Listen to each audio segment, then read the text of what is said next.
আসসালামু আলাইকুম।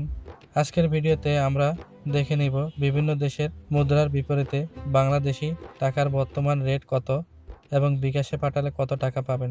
তো চলুন বন্ধুরা, আর দেরি না করে দেখে নিই আজকের টাকার রেট ও বিকাশের রেট।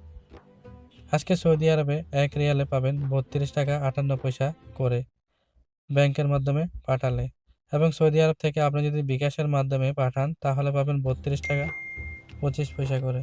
তারপরে বন্ধুরা জানবো সংযুক্ত আরব আমিরাতের দিরহাম। আজকে আরব আমিরাতের ১ দিরহামে আপনি পাবেন ৩৩ টাকা ২৭ পয়সা করে ব্যাংকের মাধ্যমে পাঠালে, এবং আপনি যদি আরব আমিরাত থেকে বিকাশের মাধ্যমে টাকা পাঠান তাহলে ১ দিরহামে পাবেন ৩৩ টাকা করে।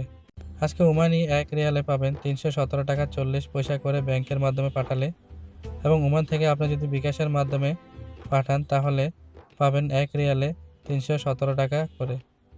বাহারাইনের আজকে ১ দিনারে পাবেন ৩২৪ টাকা ১৪ পয়সা করে ব্যাংকের মাধ্যমে পাঠালে, এবং বাহরাইন থেকে আপনি যদি বিকাশের মাধ্যমে ১ দিনার পাঠান তাহলে পাবেন ৩২৪ টাকা করে। কাতারের ১ রিয়ালে আজকে ৩৩ টাকা ৫৩ পয়সা করে পাবেন, এবং কাতার থেকে আপনি যদি বিকাশের মাধ্যমে পাঠান তাহলে ১ রিয়ালে পাবেন ৩৩ টাকা ৩০ পয়সা করে।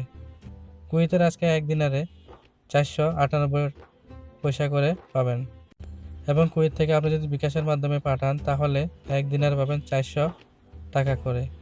আজকে সিঙ্গাপুরে ১ ডলার পাবেন ৯৬ টাকা ৬৮ পয়সা করে। আজকে মালয়েশিয়ার ১ রিঙ্গিতে পাবেন ৩১ টাকা ১৮ পয়সা করে, এবং মালয়েশিয়া থেকে আপনি যদি বিকাশের মাধ্যমে পাঠান তাহলে পাবেন ৩১ টাকা করে। তো বন্ধুরা, এই ছিল আজকের টাকার রেট। আপনি কোন দেশের টাকার রেট জানতে চান তা কমেন্ট করে জানাবেন। সেই সাথে লাইক, কমেন্ট এবং সাবস্ক্রাইব করতে ভুলবেন না।